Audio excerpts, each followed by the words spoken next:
तर मी आज मायटोकॉन्ड्रिया शिकवणार आहे. सेल ऑर्गॅनिली. सेल ऑर्गॅनिली म्हणजे मी याच्यातल्या मला वाटतं की क्रोमोझोम शिकवलेलं आहे, त्याच्यातलं पोलिटिन क्रोमोझोम शिकवलेलं आहे. पोलिटिन क्रोमोझोमचं पण प्रॅक्टिकल आहे कॅरोनिमास लार्वाई मधले. त्याचा व्हिडिओ पाठवते आणि कसं करायचं ते आता जरा सांगणार आहे मी ह्या लेक्चरच्या शेवटी. नंतर दुसरी सेल ऑर्गॅनिली आहे की जी सेलमध्ये असते. सेल म्हणजे काय सगळं मी आधी शिकवलेलं आहे. न्यूक्लियस शिकवलेलं आहे, न्यूक्लिओलस झालाय, न्यूक्लियस मधले क्रोमोझोम झालेले आहेत. त्याच्यानंतर जे सायटोप्लाझम मध्ये असतात ती सेल ऑर्गॅनिली मायटोकॉन्ड्रिया. आता या मायटोकॉन्ड्रियाचा अर्थ आहे की मायटॉस प्लस कॉन्ड्रियॉन ग्रीक शब्द आहे. Thread like granules. Mitos means thread, chondrion means granules. Thread like granules present in the cytoplasm. आणि खूप महत्वाची सेल ऑर्गॅनिली आहे because it generate energy in the form of ATP, adenosine triphosphate, responsible for day-to-day activity. So depending upon the type of metabolic activity, the number is also different one. That means its a number depends on the metabolic activity, anabolism plus catabolism. So in liver and kidney, the metabolic rate is high, and that's why the need of mitochondria in liver and kidney is more as compared to the other organs. So they are present in all eukaryotic cells of plant and animal cells. मग तुम्ही oral म्युकोसल sale वापरून पण practical करू शकता किंवा कांद्याचा पापुद्रा काढून पण करू शकता किंवा रिओ प्लांट असतं त्याच्यातलं पोलन ग्रेन्स मध्ये कशामध्ये पण हे प्रॅक्टिकल करू शकता. So they are present everywhere. So तुम्हाला अभ्यासाला काय आहे की प्रत्येक सेल ऑर्गॅनिचा its ultra structure and functions of mitochondria. So you know महत्वाचं फंक्शन एका वाक्याला म्हणजे तुम्हाला ऑब्जेक्टिव्हला विचारू शकतात. Function of mitochondria produce energy, also called as powerhouse of cell, and the energy produces in the form of glycolysis or beta oxidation or Krebs cycle or aerobic respiration, also called as a cell respiration. All these are the functions of mitochondria, and by means of that it produces energy. आणि म्हणून तुम्ही day to day activity करू शकता. म्हणजे जेवल्यानंतर लगेच काही energy तयार होत नाही. डायजेशन होतं, नंतर ऍब्सॉर्प्शन होतं, असिम्युलेशन होतं, and then energy is created by means of in liver or in mitochondria. आता तुमच्या सिलेबस मध्ये पुढच्या वर्षी आहे ते बीटा ऑक्सिडेशन किंवा क्रेब्स सायकल, कसं एनर्जी तयार होते. That means from a single molecule of glucose molecule 38 ATPs are produced. How they produced, and that is the different one, that is molecular level. So mitochondria is the cell organelle, remember that. A single mitochondrion म्हणायचं. So it helps to produce the energy, so in the form of ATP. So cell, that means responsible for mitochondria for cellular respiration. Without mitochondria there is no cellular respiration takes place and the cells maybe die. So that's why it is called as the powerhouse of cell. आता ती mitochondria structure कसं दिसेल बघा. आता हा एक sale आहे. आता आपण सेल बघितलंय. मी पहिल्याच लेक्चरला सेल म्हणजे काय शिकवलं आहे. न्यूक्लियस आहे, न्यूक्लिओलस आहे, हे इंडोप्लाझमिक रेटिक्युलम किंवा ह्या गॉल्गी स्टॅक्स आहेत आणि इथे इकडे तिकडे पसरलेल्या असतात त्या मायटोकॉन्ड्रिया असतात. रायबोझोम्स पण असतात. So each mitochondria made up of double layered. त्याला वरती दोन कव्हरिंग असतात, एक एक्सटर्नल कव्हरिंग अँड एक internal covering. In between that is called as a membrane. Inner membrane and outer membrane. आता इथे तर कर्सर बघा, हे आहे ते इनर मेम्ब्रेन आहे, आउटर मेम्ब्रेन, आणि दोन्हीच्या मध्ये जागा असते. That is called as a inter membranal space. म्हणजे तुम्ही just you should look here. So each mitochondria is made up of outer membrane, हे इनर मेम्ब्रेन, आणि in between that there is a presence of inter membranal space. हा inter membranal space आहे. Outer membrane is smooth one, त्याला काही folds नसतात. But inner membrane one shows presence of, हे गुलाबी कलरचं दिसतं हे इनर मेम्ब्रेन आहे, निळ्या कलरचं बाहेरचं लेव्हेंडर आहे ते आउटर मेम्ब्रेन आहे. दोन्हीच्या मधला स्पेस कर्सर बघा, त्याला म्हणायचं inter membranal space. Outer membrane is smooth one but inner membrane forms folds. 1 2 3 दिसतात का? That is called as a crista, single crista, plural cristae. Cristae are nothing but so many finger-like processes present in the matrix. Matrix म्हणजे हे जे काही सगळं fluid आहे त्याला म्हणायचं matrix. And this matrix contains DNA, deoxyribonucleic acid, then ATP, adenosine triphosphate synthetase enzyme, ribosomes for protein synthesis, then some granules are present, and the presence of a viscous fluid. So महत्वाचं function here presence of crystal which contains electron transport particles also called as F1 particles. हे अजून 3 dimensional कसं दिसेल बघा. हे DNA आहे, हे matrix आहे, असे फोल्ड्स असतात. So many folds are there आणि हे चॉकलेटी कलरचं दिसतं त्याला म्हणायचं F1 particles. These play very important role to synthesize the energy. That's why called as the ETP particles. एक मार्काला विचारू शकतील. F1 particles also called as electron transport particles or F1 particles. They are arises from the inner membrane. And DNA transfer the hereditary character that is the present into the matrix. Also responsible for ribosomes, that means the presence of ribosomes for amino acid synthesis. आता ही अगदी डायग्रॅमेटिक हाताने काढायची असेल तर तुम्ही journal मध्ये ही काढू शकता डायग्रॅम. जर्नल मध्ये आपल्याला एक प्रॅक्टिकल आहे, preparation temporary preparation of mitochondria from oral mucosal cells. तर ओरल म्युकोसल सेल्स हे नंतर आता मी दाखवते की कसं करायचं आणि त्याचा नंतर मी व्हिडिओ पाठवते तुम्हाला. तो बघून पण तुम्ही अगदी छानपैकी अंडरस्टँड करू शकाल. पण आता ऑनलाईन घ्यायचं आहे तर हे बघा, हे बाहेरचं मेम्ब्रेन आहे, कर्सर बघा आउटर मेम्ब्रेन आहे, हे इनर मेम्ब्रेन आहे, दोन्हीच्या मध्ये स्पेस आहे त्याला म्हणायचं इंटर मेम्ब्रेनल स्पेस आहे. आउटर लेअर स्मूथ आहे त्याला काही फोल्ड्स नाही आहेत, बट इनर लेअर फोल्ड झालेले आहेत. त्याला म्हणायचं क्रिस्टी, सिंगल क्रिस्टा आणि ह्याच्यावर डॉट डॉट डॉट दिसतात बघा. That is called as that means F1 particle, ETP particle, electron transport particle. So electron transport particle have a base, that means attaches to the inner membrane and short stalk, and then presence of a spherical structure that is called as a head, divided into 3 parts: head, stalk and basal part. So this play very important role for form the energy. In addition to here also presence of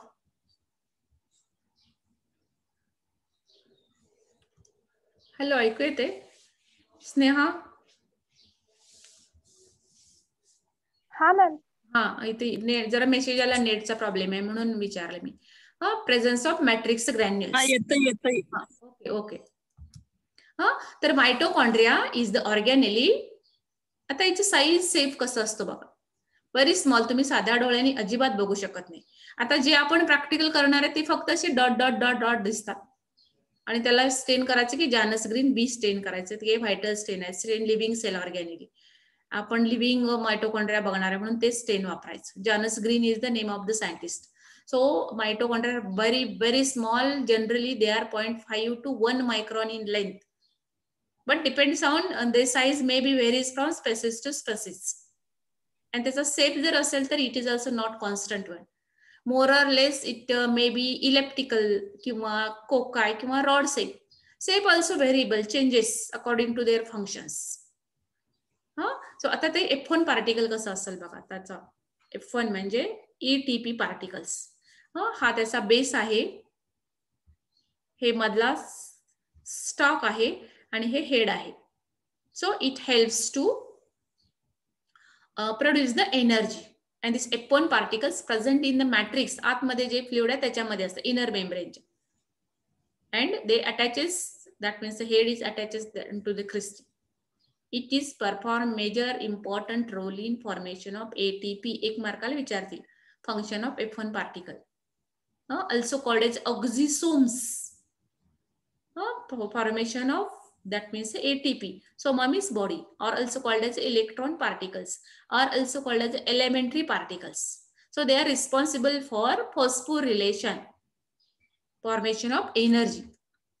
त्याच्याच परत अजून एक म्हणजे micro लेवलला, molecular लेवलला हा electron microscope खाली photographs घेतलेले इलेक्ट्रॉन पार्टिकल्सचा. म्हणजे त्याला कसे पोर्स असतात, कसं इनर मेम्ब्रेन आहे, आउटर मेम्ब्रेन आहे, these are the cristae. This is the oxysomes, म्हणून that is also called as oxysomes और ETP. त्याचा हा बेसल पार्ट आहे, स्टॉक पार्ट आहे आणि हेड पार्ट आहे. आता केमिकली बघा त्याचं कंपोजिशन काय आहे. Chemical it is made up of 65 to 75% of protein.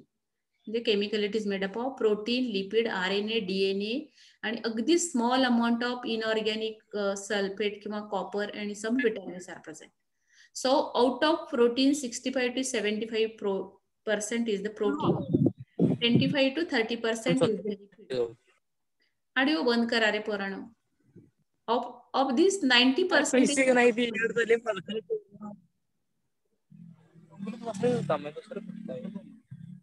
कोण आहे ते? Shriram. Then 5% free fatty acid, 5% cholesterol is there. DNA खूप कमी असतं आणि small amount of sulphur, iron, copper and some vitamins are there. आता त्याची फंक्शन्स बघा. डिटेल फंक्शन्स आता पुढच्या वर्षी तुम्हाला. सेल रेस्पिरेशन म्हणजे एरोबिक रेस्पिरेशन. सेल रेस्पिरेशन मध्ये काय होतं? ग्लायकोलिसिस. सेकंड वन आहे oxidation and decarboxylation of pyruvic acid, Krebs cycle and oxidative phosphorylation. So what happened during this? That means glycolysis and Krebs cycle and oxidative phosphorylation takes place into the mitochondria. So in case of glycolysis, glycoid lysis, conversion of glycogen into glucose and glucogen into glucose, are breakdown of the glucose, and sometimes this is a reversible reaction. Glycose plus lysis, that means the breakdown of glucose molecules. It helps to form the energy, ATP energy, required for day-to-day activities. During a Krebs cycle or oxidative decarboxylation, what happened? First product is the pyruvic acid. So in Krebs cycle, the scientist Krebs who studied first, that's why called as a Krebs cycle. And first product is the pyruvic acid, also called as a pyruvic acid cycle. Also called as a tricarboxylic acid cycle, because COOH 3 times that there is. That's why called as a tricarboxylic acid cycles. So महत्वाचा function काय? Cell respiration is the most important function, and because of that there is a formation of adenosine triphosphate. So the number also depends on the मी सांगितलं की metabolic activity. And that means energy requirement also, where there is a metabolic rate is high, there is a requirement of ATP is more one. And you know, liver and kidneys, in kidney metabolic activity is high one. So many functions are performed by the liver, because glycogenesis, glyconeogenesis takes place. That means whatever toxic products produced in the body is replaced or detoxified in liver. So metabolic rate is high one, and that's why there is a need of mitochondria is more as compared to the other organs, including the kidney also. प्रत्येक तुमच्या अर्ध्या तासाला blood filter होत असतं, त्यामुळे किडनीवर खूप ताण पडत असतो. किडनी फेल झाली की माणसं मरून जातात. का? तर सगळं टॉक्सिक प्रोडक्ट्स आहेत ती ब्लड मध्ये येतात, की युरिया किंवा अमोनिया असेल इतर अॅनिमल मध्ये, किंवा इतर टॉक्सिक प्रॉडक्ट असेल, creatine phosphates. So that affect the health. आता हे झालं स्ट्रक्चर आणि फंक्शन्स झालं. तर आता एक प्रॅक्टिकल आहे सांगणार आहे तुम्हाला. मायटोकॉन्ड्रियाचं एक प्रॅक्टिकल आहे. तुम्ही मायक्रोस्कोपला हे प्रॅक्टिकल केलं ना, सेम असं दिसेल. आणि तुम्हाला ह्याच्यानंतर कसं करायचं ते व्हिडिओ पाठवते मी. आणि अगदी हे ओरल मिकोसल सेल्स म्हणजे तुमच्या तोंडामध्ये साधी काड्याची काडीपेटी असते ना, त्याच्या बाजून असं लिप ओढायची आणि ती वरचा इपिथेलियल सेलचा स्मिअर घ्यायचा, स्लाइड घ्यायची, स्लाइडवरती पसरायचं. जर असं सलाईन वगैरे घालून तुम्ही फिक्स केला तरी चालतो. आणि मग तिथे मी खाली लिहिले बघा, जानस ग्रीन बी स्टेन घालायचं. द सायंटिस्ट जानस ग्रीन नाव आहे सायंटिस्ट, ज्याने ते शोधून काढलं ते. आणि 3 ते 5 मिनिटं थांबायचं. ते थांबल्यानंतर तुम्ही डिस्टेन करू शकता. आणि एक ड्रॉप ग्लिसरीनचा घालायचा, म्हणजे dehydration, to prevent the dehydration. आणि छोट्या मायक्रोस्कोपला बघायचं, म्हणजे तुम्ही अगदी लो पॉवरला किंवा मग हाय पॉवरला पण खूप छान दिसतं. आणि मग आता हे सेल बघा, हा सेल आहे इरेग्युलर इन शेप असतो. त्याला सेंटरला न्यूक्लियस आहे आणि साईडनं तुम्हाला इथे बारीक बारीक बारीक डॉट दिसतील, त्याला मायटोकॉन्ड्रिया असतात. So this are the mitochondria in oral mucosal cells. किंवा कांदा, तुम्ही दररोज भाजीमध्ये कांदा वापरता, त्याला असं घरी बघा, आता ते पापुद्रा निघतो आणि त्याला स्टेन करायचे जानस ग्रीन बीन. नंतर वॉश विथ वॉटर, एक्सेस स्टेन निघून जातं. आणि मायक्रोस्कोपला बघितले ना, तर तुम्हाला खूप अशी इलेप्टिकल सेफ कांद्याचे सेल्स दिसतील.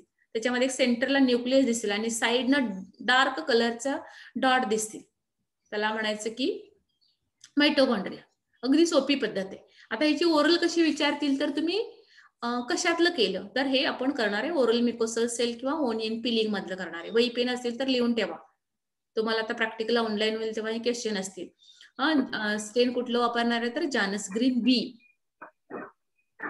का वापरायचे स्टेन? सगळ्या घरातली कुत्री माणसं बोललेलं तेच पाहिजे. काय तुम्हाला डोक्याचा भागच नाही जरा सुद्धा. किती वेळा सांगितले की जरा बंद करत जाऊ ऑडिओ व्हिडिओ. नंतर जानस ग्रीन बीज का वापरायचं, दुसरे स्टेन का नाही वापरायचं तर हे कसलं आहे तर मायटोकॉन्ड्रियल स्टेन आहे. लिहून ठेवा ते. मायटोकॉन्ड्रियल स्टेन ओरल मी विचारणार आहे. मायटोकॉन्ड्रियल स्टेन म्हणजे this is the vital stain VITAL. Vital means mitochondria is the living cell organelle. आपण ही जिवंत सेल ऑर्गॅनिली स्टेन करणार आहे. मायटोकॉन्ड्रिया मायक्रोस्कोपला हालचाल करताना दिसतात बरं का, त्या खूप छान दिसतात, मी बघितलेलं आहे. आणि म्हणून हे स्टेन वापरायचं. आता ह्याच्यातलं एन्झाईम कुठं असतं किंवा काय फंक्शन्स करतं. पॉवर हाऊस ऑफ सेल आहे बिकॉज ATP जनरेट करतं, ऑक्सिडेटिव्ह फॉस्फोरिलेशन होतं आणि महत्वाचं ATP. तर हे mitochondria from oral mucosal cells. दुसरे एक प्रॅक्टिकल आहे तुमचं हिमोक्रोमोझिन ग्रॅन्युल्स आणि हेमिन क्रिस्टल. आणि ब्लड मधली 3 प्रॅक्टिकल आहे. मला वाटतं हिमोक्रोमोझिन ग्रॅन्युल्स, हेमिन क्रिस्टल्स आणि डिटेक्शन ऑफ ब्लड ग्रुप. तर ही प्रॅक्टिकल एका वेळी पण आपण डिपार्टमेंटला असतो तर करू शकलो असतो. तुमचं हे फिंगर म्हणजे रिंग फिंगर आहे बघा, हे स्वच्छ करायचं, अल्कोहोल वापरायचं किंवा स्पिरिटनं, म्हणजे जे काही बॅक्टेरिया मायक्रो ऑर्गॅनिझम्स, आणि पिक करायचं निडलनं आणि 1 ड्रॉप ब्लडचा घ्यायचा स्लाइडवरती. हे प्रॅक्टिकल करताना हिमोक्रोमोझिन ग्रॅन्युल्स किंवा हिमिन क्रिस्टल्स तो एअर ड्राय करायचा आणि एअर ड्राय केल्यानंतर त्याच्यावरती टेकामा सोल्युशन म्हणून एक डिपार्टमेंटला केमिकल केलेलं आहे ते टाकायचं आणि जरासं हिट करायचं. हिट केल्यानंतर हे फिगरमध्ये दिसतंय ना, असे मायक्रोस्कोपला ग्रॅन्युल्स दिसतात. हे एक प्रॅक्टिकल आहे तुम्हाला, अगदी 5 मिनिटाचं प्रॅक्टिकल आहे, काही खूप डोकं लागत नाही, काय नाही. आणि दुसरं आहे ते लिहिलं नाही तर हेमिन क्रिस्टल्स. हेमिन क्रिस्टल्स असतात ते असे रॉड लाईक इथे टाकलेले बघा, प्रिपरेशन ऑफ हेमिन क्रिस्टल्स. आता ह्युमन बिईंग मध्ये असे दिसतील, हे अगदी सेम असं तुमच्या मायक्रोस्कोपला दिसतात. 1 ड्रॉप घ्यायचा ब्लडचा, एअर ड्राय करायचा, त्याच्यावरती ग्लेसियल असेटिक ऍसिड टाकायचं. म्हणजे एअर ड्राय झाल्यानंतर, ओलं असताना नाही टाकायचं. ग्लेसियल असेटिक ऍसिड टाकले की जरासं लॅम्पवर हिट करायचं, जराशा फ्युम्स यायला चालू झाले की बंद करायचं आणि मायक्रोस्कोपला बघायचं. अगदी 5 मिनिटाचं प्रॅक्टिकल हे पण. मायक्रोस्कोपला बघितलं की नाही तुम्हाला असे रंबड सेपड असे रॉड्स दिसतील, त्याला म्हणायचं हे ह्युमन मधलं आपल्या, आणि हे इथे ते रॅट मधले जरासे same more or less same असतात, पण जरासा त्याचा आकार वेगळा असतो. पण ह्युमन बिईंग मधले सेम सगळे एकसारखे असतात.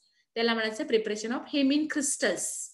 आता हे हेमिन म्हणजे काय वगैरे इथे दिलेलं आहे, तुम्ही नंतर वाचा. डार्क ब्लूइश कलरचा आहे आणि it reacts with the glacial acetic acid to form just yellowish greenish coloured तयार होतो. आता ब्लड मध्ये काय असतं, हिम आणि ग्लोबिन असतं, आयर्न असतं Fe आणि 4 मोलिक्युल असतात. ब्लड तुम्हाला माहित आहे, ब्लड मध्ये असतात की ब्लड प्लेटलेट्स असतात, RBC WBC असतात, म्हणजे रेड ब्लड कॉर्पस्कल्स, व्हाईट ब्लड कॉर्पस्कल्स आणि प्लेटलेट्स असतात. त्याची रिॲक्शन येऊन हे हेमिन क्रिस्टल्स तयार होतात आणि सगळ्यांच्या मध्ये दिसतात, त्याला शोधायला लागत नाही काय. तर ह्या दोन्हीचे मी आता व्हिडिओ आज पाठवते तुम्हाला. आणि नेक्स्ट आहे ते पोलिटिन क्रोमोझोम. मी आता क्रोमोझोम म्हणजे शिकवले. नेहमीचा क्रोमोझोम असतं की सेंट्रोमियर वरून तुम्ही ठरवता की कसला क्रोमोझोम आहे. तर एक क्रोमोझोम आहे की ड्रोसोफिला मध्ये असतं, ड्रोसोफिला मेलॅनोगास्टर किंवा कायरोनिमस लार्वी. आता पावसाळ्यात जिथे डबकी साठलेली असतात ना, तिथे भरपूर लार्वी दिसतात, किंवा जिथं कुजलेला पालापाचोळा असतात तेव्हा डासांच्या आळी असते, त्याला म्हणायची की कायरोनिमस लार्वी. ते डिपार्टमेंटला आणून त्याची एलिमेंटरी कॅनाल काढायची, म्हणजे माउथ मध्ये सलायव्हरी ग्लँड. ती सलायव्हरी ग्लँड काढल्यानंतर अशी दिसेल मायक्रोस्कोपला. किंवा हे ठेवायची, केळी ठेवायची, केळावरती लाल डोळ्यांच्या ड्रोसोफिला मेलॅनोगास्टर येतात, त्या अंडी घालतात, मग त्यातनं अळी तयार होती. ती अळी घेऊन पण प्रॅक्टिकल खूप छान, म्हणजे मी डिपार्टमेंटला असते तर घेतलं असते, करू शकतो आपण. त्याला म्हणायचं पोलिटिन क्रोमोझोम. नेहमीच्या क्रोमोझोमला 2 आर्म असतात, म्हणजे अॅक्रोसेंट्रिक, टिलोसेंट्रिक, मेटासेंट्रिक असं असतं, त्याच्या टिलोमेर वरून ठरवलेलं असतं. तर ह्याच्यामध्ये एकापेक्षा जास्त थ्रेड असतात म्हणून याला म्हणायचं पॉलिटिन क्रोमोझोम. ही असं दिसतं ना, आतमध्ये सेल्स असतात. हे आता ज्यात जर अगदी फर्स्ट स्टेज असेल तर असं तुम्हाला क्रोमोझोम्स असतील ते काय म्हणायचं त्याला थ्रेड लाईक दिसतील. पण नंतर ते जर बघितले तुम्हाला एक डार्क बँड आणि एक व्हाईट बँड, डार्क बँड आणि व्हाईट बँड असेल. तर ॲसिटोकार्माइन वापरून तुम्ही हे प्रॅक्टिकल करू शकता. ॲसिटोकार्माइन इज द क्रोमोझोमल स्टेन. ही ग्लँड मायक्रोस्कोप खाली बघून छोट्याशा म्हणजे डिसेक्टिंग मायक्रोस्कोप खाली बघून त्याची पिन ओढायचं आणि एक ड्रॉप HCl टाकायचं थोडंसं, म्हणजे 0.1 नॉर्मलचं, नाही टाकलं तरी पण चालतं. आणि ॲसिटोकार्माइन स्टेन इज द क्रोमोझोमल स्टेन टाकायचं आणि कव्हर स्लिप टाकायची, जरासं हळू स्प्रेड करायचं आणि म्हणजे आणि मायक्रोस्कोपला बघायचं. तुम्हाला असले सगळे थ्रेड्स दिसतील. लाईट बँड आणि ग्रे डार्क बँड आहे ते DNA चे बँड असतात. आणि ह्याला पॉलिटिन म्हणायचे की लेफ्ट राईट खूप आर्म्स, म्हणजे 5 आर्म्स आहेत, न्यूक्लियस आहे आणि X क्रोमोझोम आणि Y क्रोमोझोम. आणि फक्त ड्रॉसोफिला मेलॅनोगॅस्ट्रिस किंवा कायरोनिमस लार्वी मध्ये तुम्ही खूप छान प्रॅक्टिकल करू शकता. आणि याची मी आता व्हिडिओ नंतर पाठवते. तर ही मायटोकॉन्ड्रिया सेल ऑर्गेनेली पण शिकवली आणि त्याचं प्रॅक्टिकल पण. ओके, मी आता बंद करणार आहे, मला जरासं काम आहे. दुपारी तुम्हाला थोड्या वेळाने आता पाठवते. श्रीराम आहेस का? आहे की, बोला की. हा आता हा त्याचा फीडबॅक पाठवा आणि नंतर मी तुम्हाला थोड्या वेळाने व्हिडिओ पाठवते मी. आणि मग उरलेलं उद्या घेऊया. ओके, जर्नल लिहायला लागलाय ना रे?